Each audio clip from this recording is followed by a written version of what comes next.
നാട്ടിൻപുറത്തെ ഈ ഗ്രാമീണ വായനശാല എന്നുള്ള കൺസെപ്റ്റ് കേരളത്തെ പോലെ ഇത്രയും ഉറച്ച ഇന്ത്യയിൽ ഒരു സംസ്ഥാനത്തിലുമില്ല. കാരണം പത്രം വരുത്താൻ പലർക്ക് കഴിവില്ലായിരുന്നു. ലൈബ്രറിയിൽ മന്ത്ലി ഇതൊന്ന് 25 പൈസ അക്കാലത്ത് അത് അഫോർഡ് ചെയ്യാൻ പറ്റും. അപ്പോൾ ലൈബ്രറിയിൽ വന്ന് ബുക്ക് എടുക്കുമായിരുന്നു ആളുകൾ. പത്രം വരുത്താൻ അതിൽ കൂടുതൽ ചിലവാണ്. കഥാപ്രസംഗത്തിൻ്റെ ഒരു തുടക്കം എന്ന് പറഞ്ഞാൽ ഞങ്ങളുടെ ഏരിയ നിന്നായിരുന്നു. കടാമംഗലം സദാനന്ദൻ അദ്ദേഹമാണ് അതിന് ഒരു വലിയ ശക്തി. അദ്ദേഹം രമണൻ ഒരു 3000 സദസ്സിൽ മറ്റാണ് പറഞ്ഞിരിക്കുന്നത്. 40 പേജിൻ്റെ ഒരു വരയിട്ട ബുക്കിലാണ് പകർത്തുക. അന്നൊന്നും വാങ്ങാൻ രമണൻ എന്താ ഒരെണ്ണം 2 മറ്റാണ് വില. ആ 1 2 ഇല്ല ആരുടെ കയ്യിലും. ഞാൻ പകർത്തിയിട്ടുണ്ടല്ലോ അവിടെ. അതൊക്കെ പിന്നെ അതിലൊന്നും നമ്മൾ പറഞ്ഞിട്ട് കാര്യമില്ല. ഈ ഗ്രാമീണാന്തരീക്ഷം ഇനി അതുപോലെ വരണമെന്നോ അത് വലിയ മഹത്തരമായതൊന്നോ അതൊന്നും പറയുന്നതിൽ അർത്ഥമൊന്നുമില്ല. എല്ലാ മഹത്തരമാണ്. ഇപ്പോൾ കുട്ടികൾ കിൻഡിൽ പുസ്തകം വായിച്ചാൽ എന്താ കുഴപ്പം?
ചേന്നമംഗലം എന്ന് പറയുന്ന എൻ്റെ നാട് വാസ്തവം പറഞ്ഞ ഒരു തുരുത്താണ്. ഒരു 4 വശം പുഴയായിരുന്നു.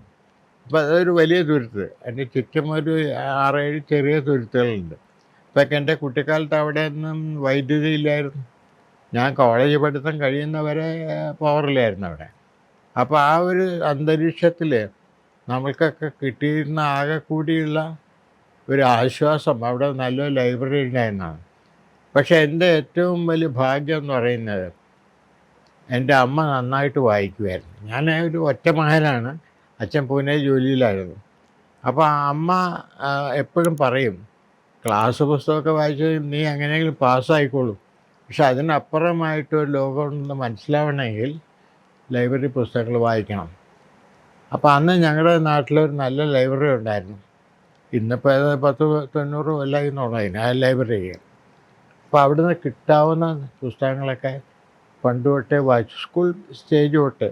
കാരണം അവിടെയൊക്കെ ഈ മലയാളത്തിൻ്റെ നമ്മുടെ ഏറ്റവും വലിയ സൗഭാഗ്യം എന്ന് പറയുന്നത് ഈ ലോക ക്ലാസിക്കുകളുടെയും ഭാരതീയ ക്ലാസിക്കുകളുടെയും ഒരു പരിഭാഷ നമുക്ക് കിട്ടിക്കൊണ്ടിരുന്നു. വളരെ വളരെ പണ്ട് തന്നെ, ഒരു 10-60-70 കൊല്ലം മുമ്പ് തന്നെ. അപ്പോൾ അതൊക്കെ വായിച്ചിട്ടാണ് നമ്മൾക്കൊരു അടിത്തറ ഉണ്ടായത്. അപ്പോൾ അതിൽ ഞാൻ നന്ദി പറയേണ്ടത് എൻ്റെ അമ്മയ്ക്കും എൻ്റെ ലൈബ്രറിക്കുമാണ്.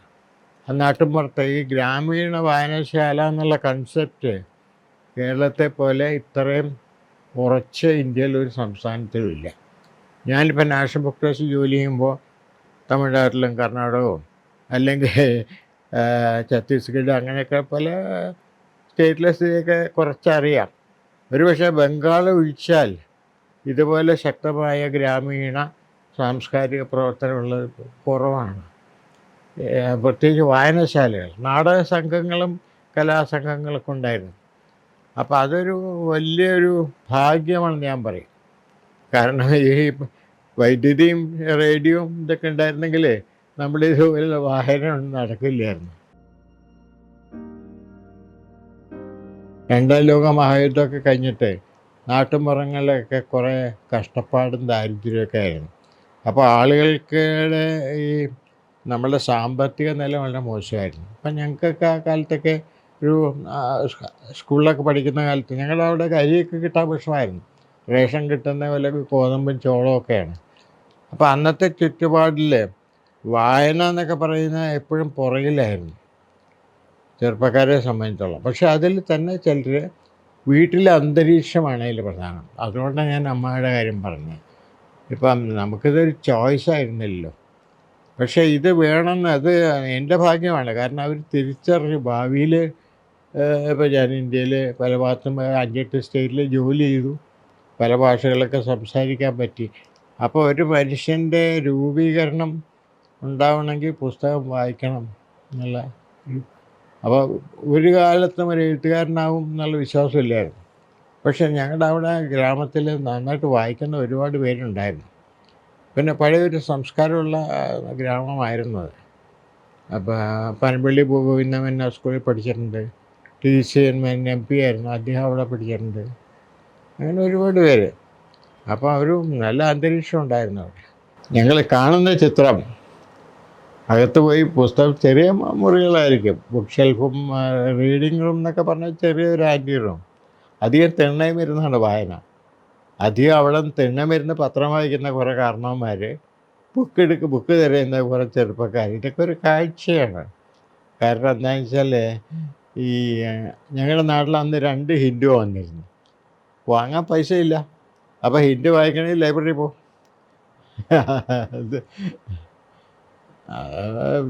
പ്രധാനമായിട്ടും ഇപ്പോൾ അന്ന് ഈ പത്രങ്ങൾ ഇപ്പം ഞങ്ങൾ അന്ന് മനോരമ ഞങ്ങളുടെ അവിടെ വരില്ല. ഞാൻ മാതൃഭൂമി വരുമായിരുന്നു. പിന്നെ തൃശ്ശൂരിൽ നിന്ന് ഒരു എക്സ്പ്രസ് ഉണ്ടായിരുന്നു. എക്സ്പ്രസ് പിന്നെ എറണാകുളത്തെ ഒരു ദീനബന്ധു എന്ന് പറഞ്ഞിട്ട് ഉദയഭാനു എഡിറ്ററായിട്ടുള്ളൊരു പേപ്പറുണ്ട്. ഇതൊക്കെയാണ് വന്നുകൊണ്ടിരുന്നത്. പിന്നീടാണ് മലയാള മനോരമയൊക്കെ വരാൻ തുടങ്ങിയത്. അപ്പോൾ വായന എന്ന് പറയുന്നത് ഒന്ന് വായനശാലകൾക്ക് ഒരു സ്പേസ് അംഗീകരിച്ചിരുന്നു. കാരണം പത്രം വരുത്താൻ പലർക്കും കഴിവില്ലായിരുന്നു. ലൈബ്രറിയിൽ മന്ത്ലി ഇതൊന്ന് 25 പൈസ അക്കാലത്ത്, അത് അഫോർഡ് ചെയ്യാൻ പറ്റും. അപ്പോൾ ലൈബ്രറിയിൽ വന്ന് ബുക്ക് എടുക്കുമായിരുന്നു ആളുകൾ. പത്രം വരുത്താൻ അതിൽ കൂടുതൽ ചിലവാണ്. എന്നാലും പല വീട്ടുകളിൽ മിഡിൽ ക്ലാസ്സിനിടയിൽ പേപ്പർ വാങ്ങുമായിരുന്നു. ഇംഗ്ലീഷ് പേപ്പർ വാങ്ങില്ല, അത് എക്സ്പെൻസീവാണ്. അത് നാട്ടിലതാണ് 2 ഹിൻഡു വന്നിരുന്നത്. ഞാനിതാണ് മറ്റ് സ്റ്റേറ്റുകളായിട്ട് താരതമ്യപ്പെടുത്തുമ്പോൾ ലൈബ്രറികളെ ഇത്രയധികം സപ്പോർട്ട് ചെയ്യുന്ന, അല്ലെങ്കിൽ ഇപ്പോൾ ഗ്രാൻഡ് കൊടുക്കുക, അല്ലെങ്കിൽ ലൈബ്രറിയൻ അല്ല പല കാറ്റഗറി ABC കാറ്റഗറി ആക്കിയിട്ട് പിന്നെ ലൈബ്രറിയുടെ ശമ്പളം കൊടുക്കുക. അപ്പോൾ അതൊക്കെ എനിക്ക് തോന്നുന്നില്ല എത്ര സ്റ്റേറ്റിലുണ്ടെന്ന്. വളരെ അപൂർവമാണ് തീർച്ചയായിട്ടും. പ്രത്യേകിച്ച് നമ്മുടെ പല ഗ്രാമീണ വായനശാലകളിലൊക്കെ ചിലതൊക്കെ 10-70 കൊല്ലം ആയതൊക്കെ ധാരാളമുണ്ട്. 50 കൊല്ലം കഴിഞ്ഞ് അതിലും കുറവാണ്, അതിലും കൂടുതലാണ്. പക്ഷേ ഇതിൽ ഈ നമ്മളുടെ നവോത്ഥാനം എന്നൊക പറഞ്ഞാൽ അതിന് പ്രധാനമായിട്ട് ആക്കം കൂട്ടിയത് ഈ നമ്മുടെ പുരോഗമന ഈ മറ്റേ PM മണിക്കരുടെ ആ മൂവ്മെൻ്റാണ്. പിന്നെ KPSCയുടെ നാടകം, കഥാപ്രസംഗത്തിൻ്റെ ഒരു തുടക്കം എന്ന് പറഞ്ഞാൽ ഞങ്ങളുടെ ഏരിയ നിന്നായിരുന്നു. കടാമംഗലം സദാനന്ദൻ, അദ്ദേഹമാണ് അതിന് ഒരു വലിയ ശക്തി. അദ്ദേഹം രമണൻ ഒരു 3000 സദസ്സിൽ മറ്റാണ് പറഞ്ഞിരിക്കുന്നത്.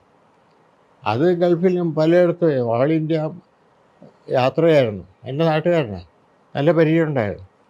അപ്പോൾ ഇതൊക്കെ കൊടുത്ത ഒരു സാംസ്കാരികമായ ചൈതന്യമുണ്ട്.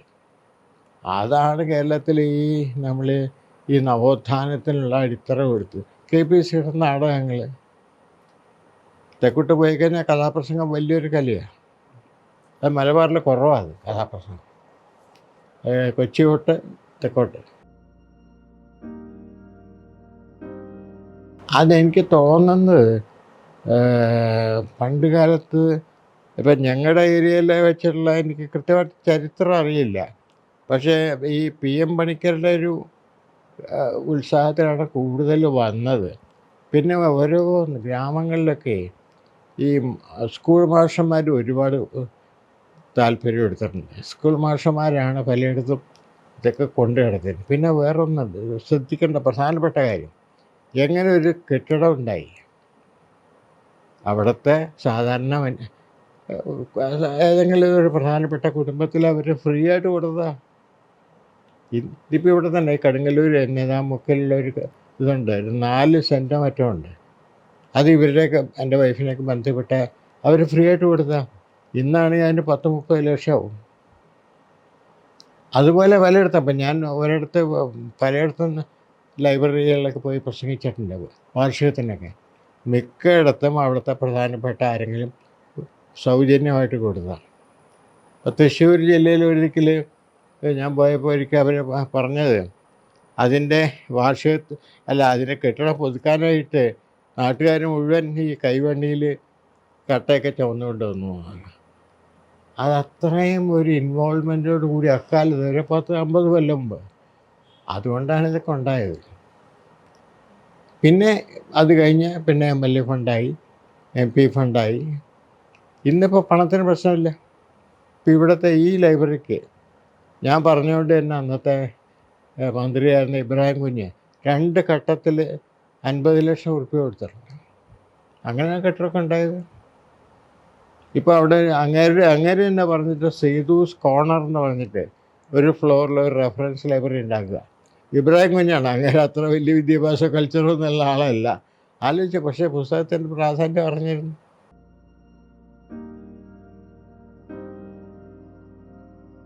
ഞാൻ പകർത്തിയിട്ടുണ്ടല്ലോ. പിന്നെ 40 പേജിൻ്റെ ഒരു വരയിട്ട ബുക്കിലാണ് പകർത്തുക. അന്നൊന്നും വാങ്ങാൻ രമണിന് എന്താ ഒരെണ്ണം പറ്റാണ് വില. ആ 1-2 ഒക്കെ ഇല്ല ആരുടെ കയ്യിൽ. ഞാൻ പകർത്തിയിട്ടുണ്ടല്ലോ.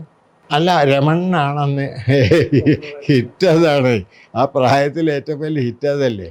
അതായത് ഞങ്ങളുടെ അവിടെ സ്കൂളിൽ ആദ്യം കടാമംഗലം കഥാപ്രസംഗം പറഞ്ഞ വാഴക്കൊലയായിരുന്നു. ഇതുപോലെ ജനങ്ങളെ വല്ലാതെ ആകർഷിച്ച് അല്ലെങ്കിൽ വേദനിപ്പിച്ചാണ് വാഴക്കൊല ചങ്ങമ്പുഴയുടെ. അപ്പോൾ അതുപോലെ അതിൻ്റെ ഏറ്റവും വലിയ ഗുണം എന്താണെന്ന് വെച്ചാൽ ഈ റേഡിയോ TV-യും മറ്റും വിനോദോപാധികളൊന്നും ഇല്ലായിരുന്നല്ലോ. അങ്ങനെ ഉണ്ടെങ്കിൽ അങ്ങനെ പോവില്ലല്ലോ. ഇന്നിപ്പോൾ ചെറുപ്പക്കാർ വായിക്കാത്ത അതുകൊണ്ടല്ലേ, സമയമുണ്ടല്ലോ, മൊബൈലുണ്ട് മറ്റുണ്ട്. അപ്പോൾ അവിടെ അതൊക്കെ പിന്നെ അതിലൊന്നും നമ്മൾ പറഞ്ഞിട്ട് കാര്യമില്ല. ഈ ഗ്രാമീണാന്തരീക്ഷം ഇനി അതുപോലെ വരണമെന്നോ അത് വലിയ മഹത്തരമായതൊന്നോ അതൊന്നും പറയുന്നതിൽ അർത്ഥമൊന്നുമില്ല. എല്ലാം മഹത്തരമാണ്. ഇപ്പോൾ കുട്ടികൾ കിൻഡിൽ പുസ്തകം വായിച്ചാൽ എന്താ കുഴപ്പം? ഇന്നത്തെ ജനറേഷനിൽ അതാണ് സൗകര്യം. പക്ഷേ ഇപ്പോൾ ഞാൻ പറയാം, ഇപ്പോൾ എൻ്റെ ഒരു പേരക്കുട്ടി ഇപ്പോൾ എറണാകുളത്താണ് അവർ, മകൻ ഗൾഫിലാണ്. ആ കുട്ടി അസാധ്യം 9ാം ക്ലാസ്സിലാണ് പഠിക്കുന്നത്. പെൺകുട്ടിയാണ്.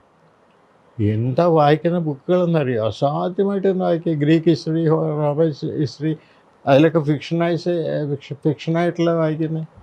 ഞാനന്ന് ആ പ്രായത്തിലൊന്നും വായിച്ചിട്ടില്ല. അത് ഇപ്പോഴത്തെ ജനറേഷന് പലതിലും നമ്മളെക്കാൾ കൂടുതൽ തിരിച്ചറിവുണ്ട്. നമ്മളെക്കാളും ബുദ്ധിമാന്മാരുമാണ് അവർ എക്സ്പോസ്ഡാണ്. മോഡേൺ ലൈഫായിട്ട് എക്സ്പോസ്ഡാണ്. നമുക്കന്നൊന്നും ഒരു സാധനം അറിയാൻ വയ്യായിരുന്നല്ലോ. റേഡിയോ പോലും ഇല്ലായിരുന്നേ. ഇപ്പം ഞങ്ങളുടെ നാട്ടിലാകെ കൂടി ഉണ്ടായിരുന്ന ഗ്രാമത്തിലെ മെയിൻ സ്ക്വയറിൽ ഒരു കോളാമ്പി വെച്ചുള്ള ഒരു റേഡിയോ ഉണ്ടായിരുന്നു. അപ്പോൾ ന്യൂസ് കേൾക്കണമെങ്കിൽ വൈകുന്നേരം അവിടെ പോയി നിന്നാൽ നാട്ടിൻപുറം ന്യൂസിൻ്റെയൊക്കെ കേൾക്കാം.